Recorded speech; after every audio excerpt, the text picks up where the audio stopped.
Franzoni. Hi, Maria. How are things with you?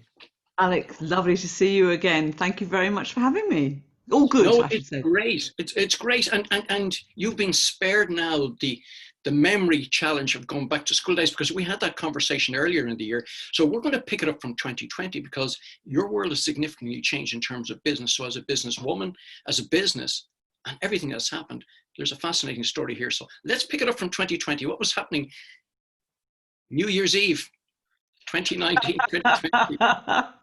Oh, goodness gracious. I think it was quite a quiet new year, but I tell you what, 2020, January 2020, was an optimistic, exciting month. We ran a lot of events ourselves, and we also had a big party where I Really? invited, yeah, we did. We had invited a lot of speakers to celebrate that 2020 was going to be a phenomenal year. We had so many forward bookings, Alec, you wouldn't believe it. Wow. Yeah, our calendar was full with forward events. We had never had such a great amount of business going into a year as we had in 2020. And that wasn't just me and my team, that was globally for the London Speaker Bureau, because you mentioned in introduction that my involvement with international bureaus. Although I run my own business, I am still part of that global network with the London Speaker Bureau, Sure. the most global international bureau in the world, as named by the New York Times, by the way, not us saying it, so it must be true. Yes, of Um, course, New York Times. and had all seen an incredible, forward bookings. It was great. It was a great party. It was wonderful. My goodness me. So I know I'm just going to take you back a few months because you discovered something about the whole world of speaking and decided to take a different approach to it. I suppose I tend to call you the Simon Cowell of the speaking industry, and I hope you take that in the best possible meaning of it. You created a new sort of way of dealing with speaking. Yeah, and I'm very flattered, and I do wear polo neck trousers, so that's absolutely fine. It's absolutely fine. So it was about two years ago, actually 2.5 years ago. I had this sort of insight that, or not insight, but I realised that I was being approached by lots of speakers to be on our bureau roster who just didn't really understand what was going on in the industry and weren't ready in terms of how they were positioning themselves, how they were presenting their materials. And I thought, so we were rejecting a lot of speakers. But a lot of those speakers potentially would have been very good or could have been very good, whether for our bureau or for other bureaus. And I thought, this is an opportunity lost where maybe I could be sharing. It's now 23 years experience, would you believe? So 23 years experience in the industry. I thought, actually, I could help. And so we started as a hobby on a part-time basis, working with speakers and supporting them. And things changed this year because we had a bit more time, but we probably don't want to quite go into that yet. No, maybe not I don't just. want to steal your thunder. You might have a question about that. But yes, so we started working with speakers in a very different way, and literally sort of helping them to understand the industry, how bureaus work, how clients work, and really how to get better fees and you know deliver better value by being, Yes, of course, it's a win-win situation for yeah. everybody. So Mm. what are the sort of main perceptions that were holding people back? I think a lot of times it's very difficult to know what's going on out there, what's going on in the industry. What are the trending topics? What are clients looking for? Who is the competition? How much are they charging? How much should I be charging? How am I different? How am I unique? And that's very hard from a speaker's point of view to know that and to have an idea and a feel for that. You can do all the research. It takes a lot of work. From an insider's perspective, from somebody who's actually on the other side, to be able to say to speakers, actually, this is what clients are looking for. This is what your competition looks like. This is where you fit. You actually are unique here, but you're not unique there. And also, I suppose, in terms of our audiences, they're quite sophisticated. They've seen a lot of speakers. They've heard a lot of speakers. And many times the speaker doesn't realize that some of the content that may not be theirs that they're using and sharing has been heard before. So we really encourage speakers to develop their own content that's unique to them or their own perspective or viewpoint on something. Do you tend to find that a lot of speakers sort of rely on older material to carry them through? It was successful one time, seemed to work for so many audiences, but still have stuck with that without making any sort of real changes to reflect modern thinking. Do you know there are speakers that do that, and they don't update their vocabulary? I mean, if you think about change, there's so many words about change. There's been disruption. There's been, agility, adaptability. There's all these different words related to that. But at the end of the day, it's all about change. And if you're still talking about the wrong terminology, then you are out of date. There are people who are reluctant to change their content because it works and they feel safe. And in the old days, 20 years ago, you could do that, but now it's like comedians in a way. A comedian can't tell Right. the same joke twice because it's been heard, or it might be on the internet, or it might have been used. You have to keep updating and changing, and clients these days want you to tailor much more than they used to in the old days. Tell me a bit more about that in terms of clients, because you're the one who interfaces with those clients. What sort of feedback are you getting from them in terms of the speakers that they are now looking for? Okay, so if we're talking now in the time of being a bit virtual rather than being live, or I like to say in person, because of course you can be virtual live or virtual recorded, and therefore it becomes a bit confusing. So what's changed? What's changed is that clients really want specific answers to specific questions, and they want it in a really digestible format. And they want a bit of interactivity, which is not so easy. It's not as easy as it used to be. It's much harder. You have to really learn the tech. And at the beginning of the pandemic, and when people started to move to virtual, there was a great tolerance for poor quality audio and poor quality visual, because there was a desperation for that content, and there were a lot of people putting it out there for free. And now audiences are saying, and clients are saying, actually, your audio has to be good, your visual has to be good, and yes, we're prepared to pay, but it has to be good, and it has to answer what we need at the moment. So there have been some shifts, and I think all of these shifts are good. Yes, no, of course, I know we will talk about the pandemic and how it has affected speaking. But one of the things I've noticed, and I'd be interested in your comments on it, is the number of speakers, even from companies that would be well recognized, who seem to turn up in a sloppy old jumper with the sort of the bathroom in the background of some sort of video. What's your thoughts on that? I don't know why they're doing it. I don't get it. I really don't get it. I don't like it. I don't think clients like it. I don't think anybody likes it. It's the same, when you turn on television and you watch the news or you watch a program, you're expecting it to be professional. And we're in the business of being professional speakers or experts who are speaking. You've got to look and perform right. And people have been sloppy, and I just don't get it.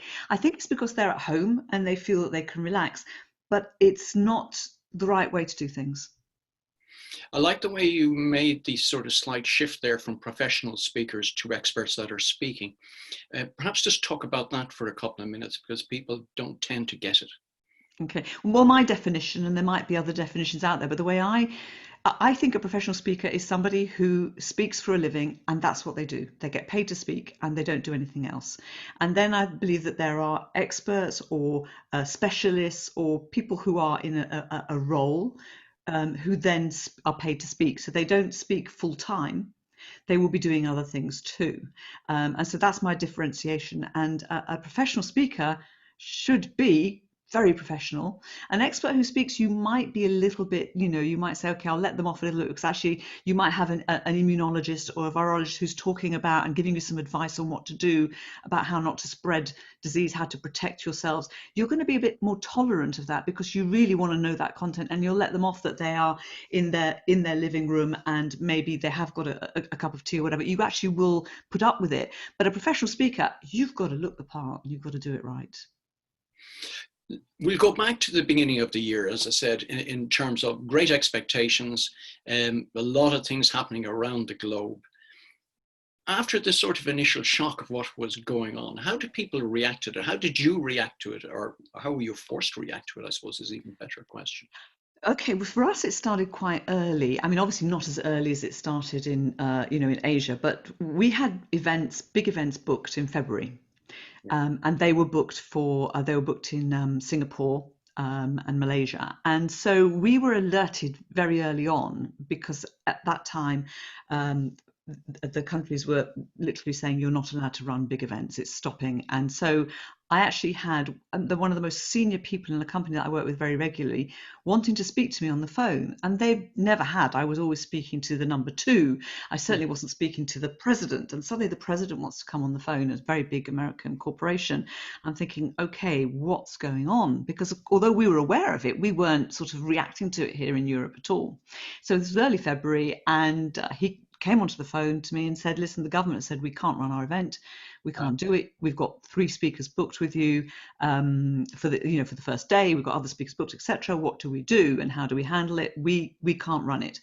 We actually made it virtual. We turned it into a virtual event very quickly, and that worked. But of course, then that started. All of the other events started to come in, and because we'd been alerted to this one, we were ready for it. And you asked me what changed. To start off with, people were, in Europe especially, were like, no, don't be ridiculous. Why are you wanting to postpone or cancel? There's nothing serious. You're overreacting. And it was very much a pushback. No, we don't.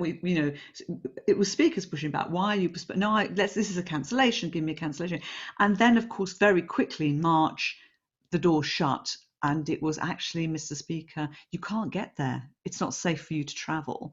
And then we had to then have different discussions. It was awful. It was all of the huge number of forward bookings that we had done. We had to unravel and unpick them all.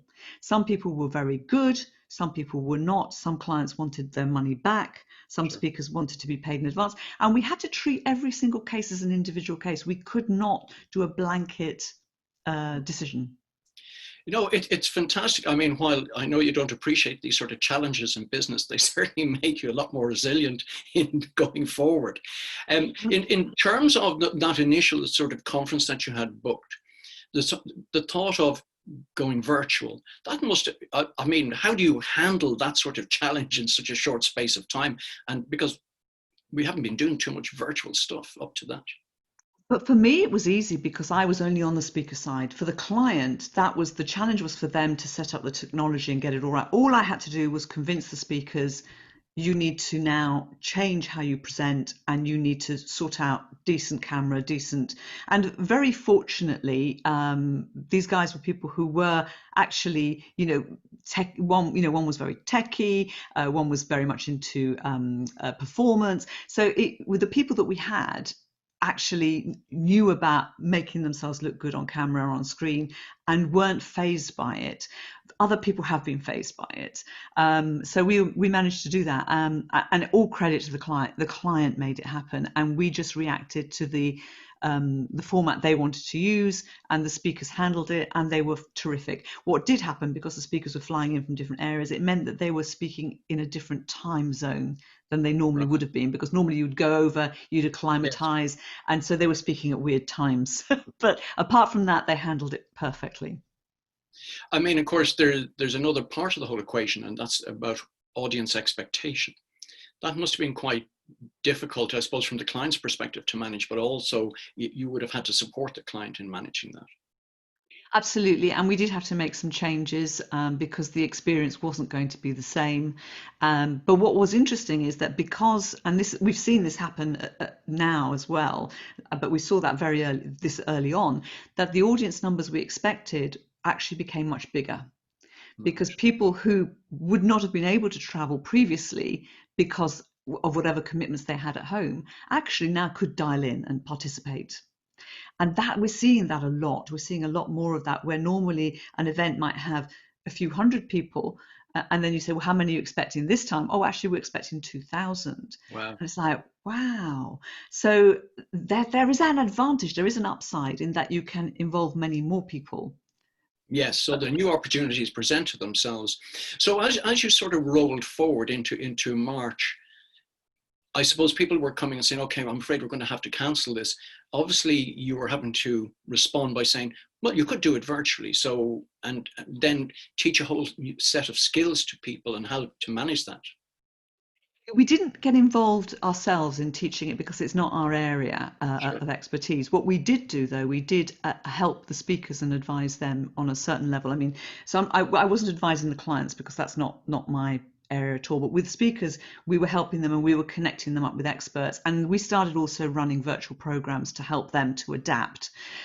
Because on my team, I've got a learning expert who was able to say, okay, I can teach you how to present your content in a different way so that it works virtually, because it is different. It's very different presenting. You're a speaker, you completely understand this. Sure, yeah. Presenting to a little camera, as opposed to having the feedback from the audience and to sort of being able to see. And especially, I think it's harder on a webinar than it is on a Zoom call where you can see people. On a Yes. webinar, it's much harder because you don't see anybody. And I think that must be very difficult. Yes, and I think it's also difficult for the audience as well, because they're not seeing other participants there. And so they're feeling a bit isolated and wondering what's going to happen next. Yeah. Have you seen, I'm sure you probably have, the videos of how Tony Robbins has been presenting, where he's created screens, screens up to the wall, 6 foot all round. So he's actually surrounded himself with screens. And I imagine I don't know what he's using, but he's then being able to see everybody, and he tells them all to put their cameras on. So he has that audience feedback, because a lot of speakers need that audience feedback. They really need it. And to adapt to that is difficult. And it's interesting. I've seen people who are brilliant on stage going virtual and failing, people who are not great on stage going virtual and excelling, because actually they feel more confident without having people watching them and watching their every move, because they think, well, I'm not getting any feedback, so therefore I'm just going to be more of me. I'm going to do more. In terms of the sort of dynamics that speakers are expected now, we were talking about some interactivity with the audience. Is that more expected with the virtual setup as opposed to what was happening previously? I'm not sure if it's expected, but it helps. I think it's very difficult if you don't engage, because you don't know. It's so easy to be distracted and to be doing something else when you're on a computer watching. It's very easy to look at your email. It's very easy to, turn your camera off and talk to somebody who's come in the door, go off and have a cup of tea, go off. So you, in a way, by including some interactivity, you're guaranteeing that the people are there and doing something, and if they miss it, then they've missed it, because they can't take on the next the next activity as such. But I think if you don't get them interacting, it's just so easy to get distracted, and we think we can multitask. My partner can multitask, he's amazing. I personally can't. Or at least he tells me he can anyway. I believe him. He's believable. That's absolutely. Absolutely. So yeah, the interactivity is just to keep the attention, because that's what's hard, is keeping the attention. It's exhausting. And I think the other thing that's really important is to have shorter sessions because of that fact. So what's an ideal session length these days for people? Well, it depends the content that you're covering, but certainly whereas before you might have done a full day, I don't think you should be doing full days anymore. Take a full day and divide it up maybe into 4 chunks rather than doing it in one full day. If you are having to do a full day, have shorter sessions throughout and have lots of breaks, lots of comfort breaks, because sitting watching a screen is very hard. So, and I've seen all sorts. I've seen people saying, well, don't do a 45-minute speech, do 10 minutes and then let's make it interactive. And then let's talk and discuss. There's all sorts of things going on, but certainly if you're going to do a long day or a half day or whatever, put more breaks in than you would normally.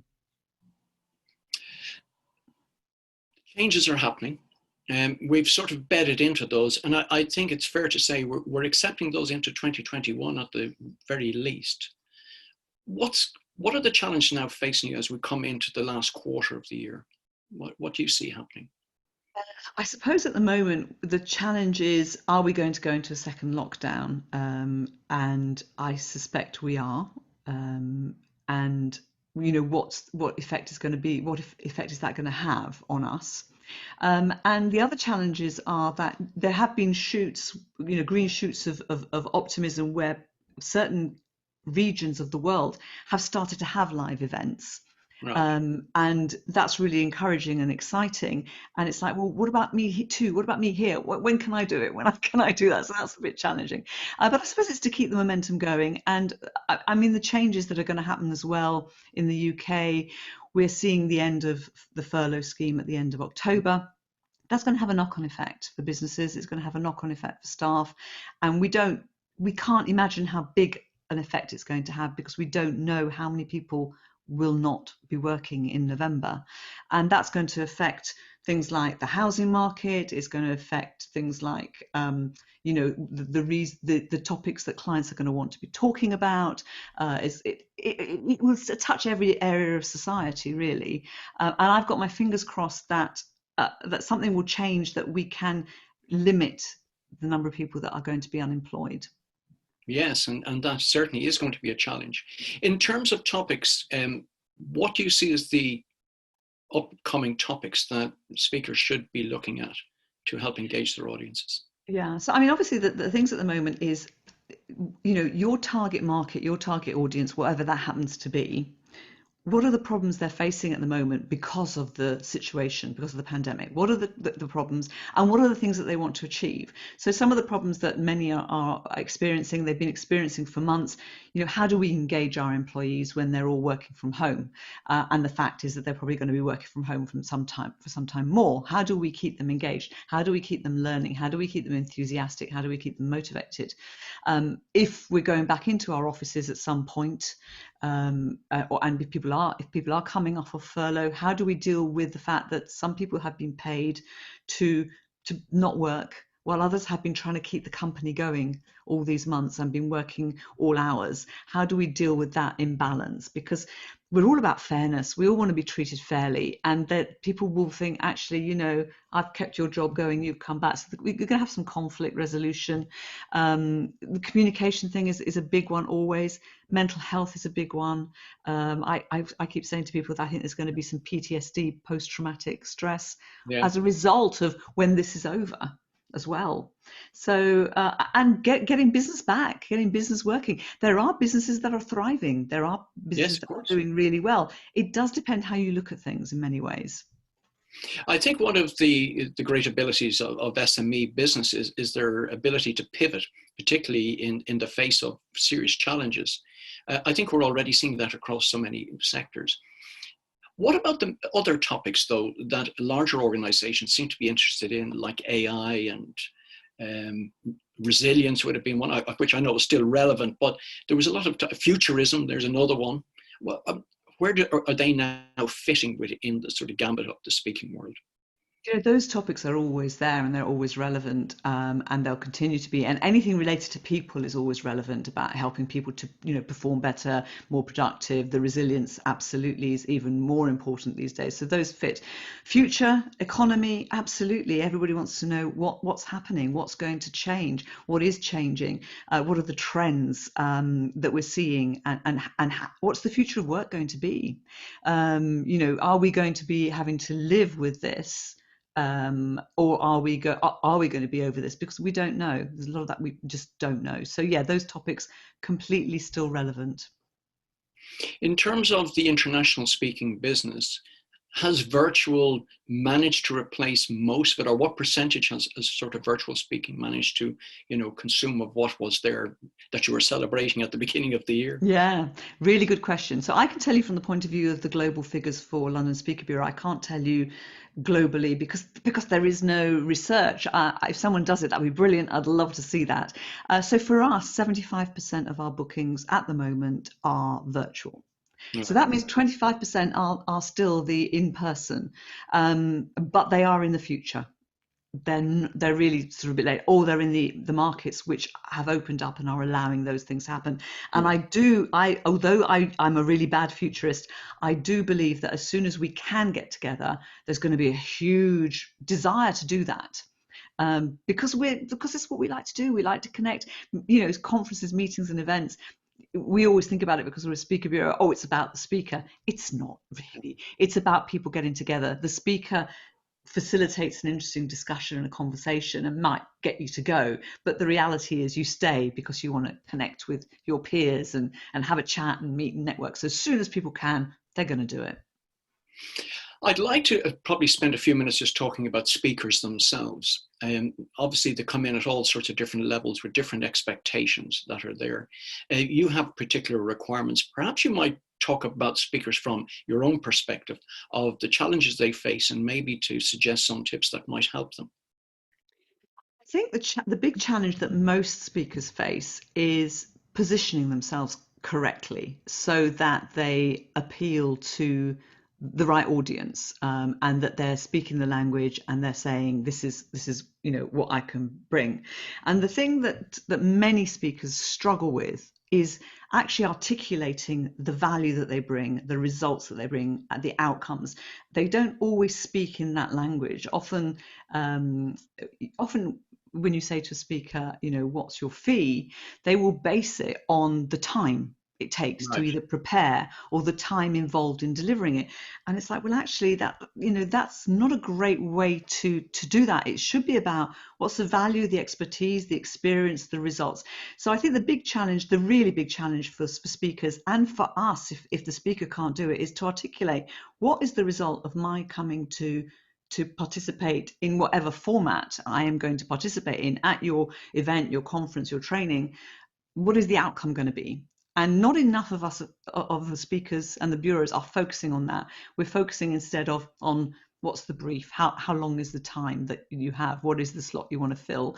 And somebody when they're inexperienced, because they'll come to you and they'll say, I've got £5,000, who can I have, who can I book? Right. When actually the question is, this is what I need to achieve, and these are the results I need to get, but I've only got £5,000. Who can deliver that? Yes. Yeah.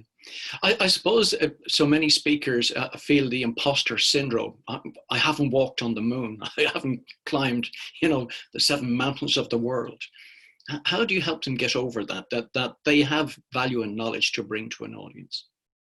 I really don't like that imposter syndrome thing. And somebody said to me, has anybody asked you for a speaker on that? I said, no. Do any of your speakers suffer from it? Actually, nobody should. And I don't believe any of our speakers have. Nobody said to me, I think the issue is when you're trying to compare yourself to somebody else. Yes, there was one man who was the first man on the moon. Every single individual has a USP and has something of value that they can share, that is, but it has to be relevant to the audience. So if it's not relevant to my target audience, to my clients, then I'm not going to be interested. But if it is, then that's great. And so often it's the fact that the speaker, it's not that they've got imposter syndrome, it's they're talking to the wrong audiences. Self-doubt. It's a bit of self-doubt, I Do you think. think it's self-doubt? Okay, Yeah. all right. I'm not an expert in that area. Neither am I, so we can speculate between us. That That's will be just, the I love next the interview, Alex, next to get interview. somebody who can That's help really people with. what I'm But about. I do think a lot of the time people don't succeed because they're in the wrong marketplace. They're talking to the people who won't appreciate them because it's like not relevant to them and they don't understand it. And then you think, I've done so badly here, I've done so badly there. But actually, no, you have got value, but it's not the right audience. It's not the right buyer. It's not the right client. I suppose if we were trying to cover the last minute of this interview, could you suggest, that's how quickly this goes. Perhaps you might suggest a couple of tips to speakers who might be viewing this on what they could do to up their game, I suppose, would be the real question. I think the most important thing, and it's not just speakers, but anybody in business, I think, talk more to customers, talk more to clients, and find out, a lot of time you sit in isolation and think, oh yeah, people will like this, people will like that, and you make assumptions. And I do it too. And I'm working, as you said, with both speakers and corporate and business clients. And I had this idea that I thought, oh, speakers would appreciate this. I'm going to create something for them. I put it out there into the community. It's like, no, that's not what we want. Actually, this is what we want. We make assumptions, and we should be actually talking much more to the customers and clients and saying, what is it that you need? Where are you at? What are your problems? Wow, I think there's some great words to finish the interview with.